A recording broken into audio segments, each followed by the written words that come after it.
So value is always a factor. Should always be at least something of a factor. So value, I think, comes in 3 places from customers. So we can help them manage their costs, lower their costs, their long-term costs. We can help them increase their revenue or profit, or we can make them feel warm and fuzzy or do something that's a bit more intangible. And we'll go through each of these briefly, right? So short-term costs is, it helps them save money now. So often it's cheaper. PriceFx software is cheaper than the other guy's software. That's very powerful value and easy to quantify and fairly easy to capture. Long-term value, it will save you money in the long run because it runs better, right? It's lower cost of maintenance. Whatever the product they're selling will help their customers, will help them sell more, will help them price higher, will help them sell a richer mix, will help them sell more higher profit products, or will help them retain their customers better. So all of these things tend to help you increase revenue or profit. And then other value is, it raises the willingness to pay, but it's very direct, and these things are really hard to get a sense of, right? So the next level down is, so in long-term costs, there's lots of ways that you can save costs, so capital costs. If you're buying if you're buying an electric car, you need, it probably costs more in the short run, but it uses less petrol, so it's easier to run. That doesn't apply. Maybe it's lower maintenance, I don't know. This is the part where it's hard to put a value on it. This is the intangible stuff, but this can be really real. It can help lower a company's risks. So insurance, right, has no value, costs money, but people buy it because it helps manage risk. It helps with the company reputation. So Intel Inside used to be on laptops, right? The reason there was because it helped raise the value of that laptop because it had a great Intel processor inside it, not a nasty AMD processor. Branding. I mean, that's why they did it, right? Yeah, branding, right? Kellogg's cornflakes, store brand cornflakes, often they're the same thing. I don't know if that's true, but people buy more for the cornflakes. Yeah, well, Pepsi and Diet Coke and store brand Coke, right? Sugary water. Simplicity has a lot of value. Option value. If I buy this thing now, it will allow me to make a decision in the future to do something else. Can be really, it's hard to put a number on that, but it definitely has value, right? If I take a language course and learn German, it will allow me to become a Swiss citizen. I've really got to work on that one. And then personal reputation. If I buy this product, I will look good in the company because I brought this company in, right? Should not be underestimated.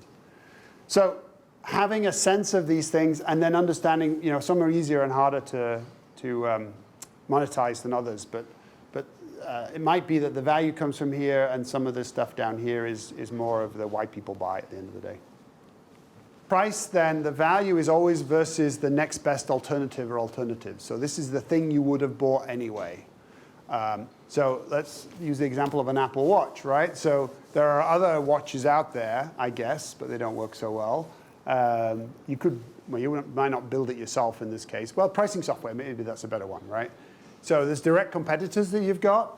There's indirect competitors who do some portion of it or have an add-on module, right? I think Salesforce would argue that they do some pricing. We would sort of go, really? But people do. People do. They could home build it. You can home build it. You might build it into Enforce platform. You could do process workarounds, or you could do nothing, right? Lots of software companies. I'm sure you lose lots of deals to do nothing. It's normally the biggest one. And then the next best alternatives will vary, but understanding what your customers' alternatives are is helpful. And then understanding where they sit on the performance scale from better or worse or cheaper or more expensive. So if it's better and cheaper, it's pretty obvious, right? You might argue the price is too low. If it's more expensive and worse, you're not going to get anywhere. They're going to go with the alternative. And then the tricky ones are where it's higher price but better, so that's an upgrade, or lower price but worse. So this is how pricing professionals should be thinking about the value, the sources of value, and then how the pricing works and what's going to happen. And this then feeds into how you understand these things is through key buying factors. I won't spend so long on this, but key buying factors is really the link between the feature, function, other factors, and the price. So 2 dimensions, you've got how important is it to the customer and how differentiated is it. So factors that are low importance and all the same are obviously have no impact. Your pricing software runs on regularly available servers. Everybody's does, right? Then there are ones which are important and different. Our software is 3 times faster than the competition, and you have a big problem.